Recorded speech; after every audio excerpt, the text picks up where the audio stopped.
If you find yourself being hoarse all the time while you sing and you just can't get that raspiness out of your voice, today I want to talk about the possible causes for that. Hi and welcome to today's video. In case you don't know me yet, my name is Freya. I'm a professional singer and vocal coach from Germany. If you are struggling with hoarseness and junk in your throat and just not being able to create a clean and clear sound, you always feel like you're raspy when you're singing, here are the possible causes. Number one, lack of vocal cord closure. If your vocal cords don't close, they might not vibrate efficiently. So make sure you go through my videos about vocal cord closure. It's a really important topic to understand because it's like a string on the guitar. If the string is not, doesn't have the right kind of tension, it's not going to produce the pitch that you want it to. So how tightly those muscles close your vocal cords and how they come together is very relevant. So la la la la la versus la la la la la. They're just a little loose and that can create some raspiness. Number two cause is lack of support. When the air that travels through my vocal cords to make them vibrate is just not dense and not an even airstream, it could create raspiness. So make sure you work on your support, that it's steady. I have a video about continuous support. It's really important. You want to have a nice even airstream because otherwise you're not going to be able to sustain a nice even tone, and every once in a while you might have a little bit of raspiness and hoarseness creeping in that might only have to do with your support. So work on that. Cause number three might be too much air, especially when you're singing high.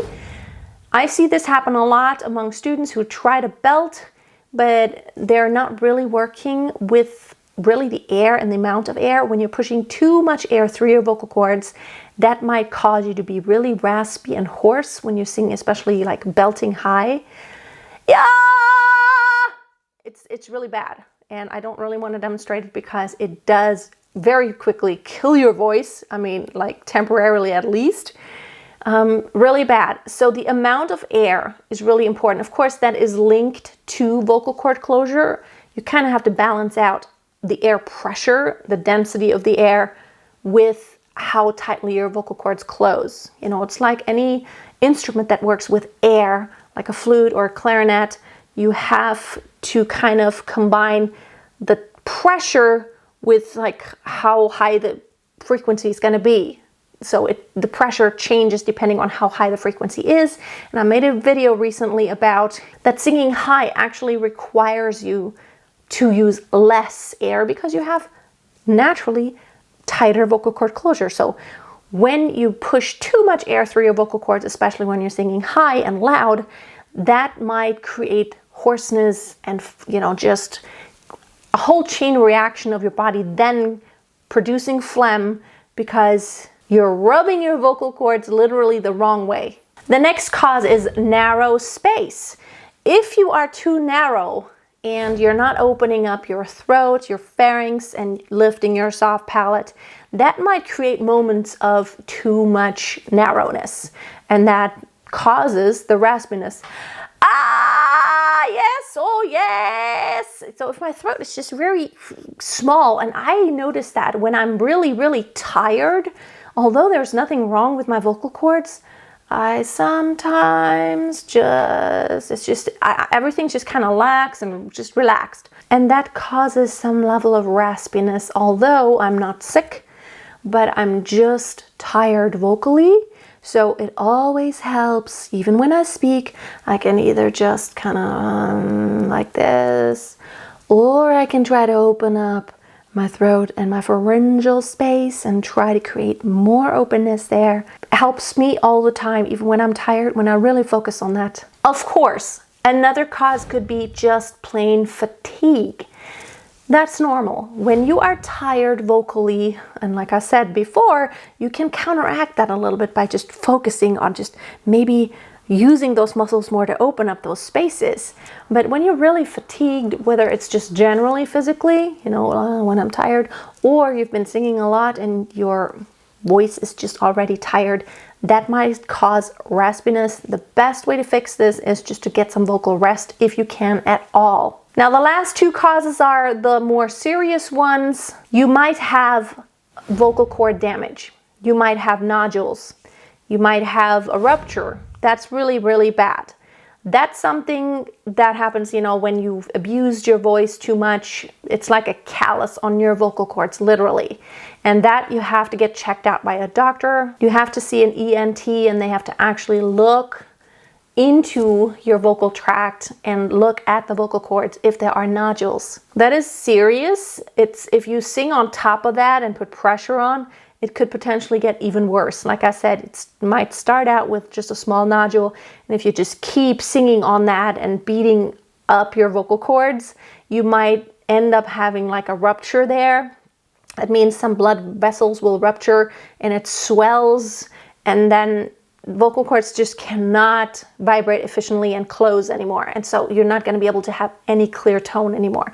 You might not be able to speak at all. So that is a serious condition. You want to make sure to get that checked out. If you suspect, you know, if this has been going on for a really long time, it's not getting any better when you're resting vocally, you might want to get this checked out. And lastly, this might have to do with allergies. So if you have a lot of phlegm or some kind of inflammation, that doesn't have to necessarily be in your throat, but in your body reacts. Whether you've just come off a cold, or you have allergies, or your body is reacting to anything else. Sometimes your body just reacts to a lot of throat clearing. When you do that a lot, it's just a reaction. It just produces more phlegm. So I have a video about not clearing your throat. I will link it up below. Why you should not continuously clear your throat. It's not really going to help you get rid of phlegm, because that is not what creates the phlegm. You're not going to get rid of phlegm. You're just going to have to get to the root of the problem first. And of course, if you have some type of inflammation inside of your body, you know, sometimes your skin reacts and sometimes your body reacts just by creating more mucus. So when that mucus is on the level of your vocal cords and that vocal tract, that's going to create a raspy, hoarse sound. Although nothing might be wrong with your vocal cords and your technique might be okay, but if you have a lot of phlegm and junk on your vocal cords, that might just create that sound. Now, the best way, of course, is to find the root cause of this. You know, if you are in a time where, you know, stuff is flying around in the air that gives you bad allergies, you know what the cause is, and a lot of times there's really not a lot you can do unless you have some medication that you can take, or you just wait it out. Or, of course, you can always, you know, if you improve some aspects of your technique that I talked about in the beginning here, you might be able to improve that to where that phlegm doesn't get into the way too much. You know, if you really have better vocal cord closure, better support, and more space, that contributes to the phlegm not vibrating too much. But again, you always want to look at the root cause. You know, any issue that you can have with your voice has a root cause. And I have given you all the possibilities that I could think of. What could be the root cause? So you have to ask yourself, okay, check the list and say, could this be it? Am I doing this right? Or am I doing that right? Or is it just that maybe I'm having allergies right now, and then there's not really too much that you can do. And one general rule of thumb is always take care of your body, and always remember that your body is your instrument. So whether, you know, your voice isn't separate from the rest of your body. And as a matter of fact, it's also not separate from your psychological self.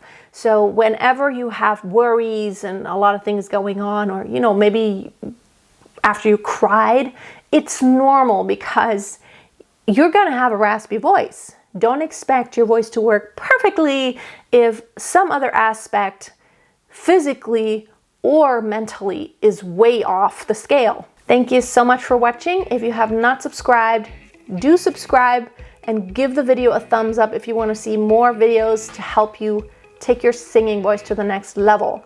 Until next time, always keep a song in your heart and always keep on singing.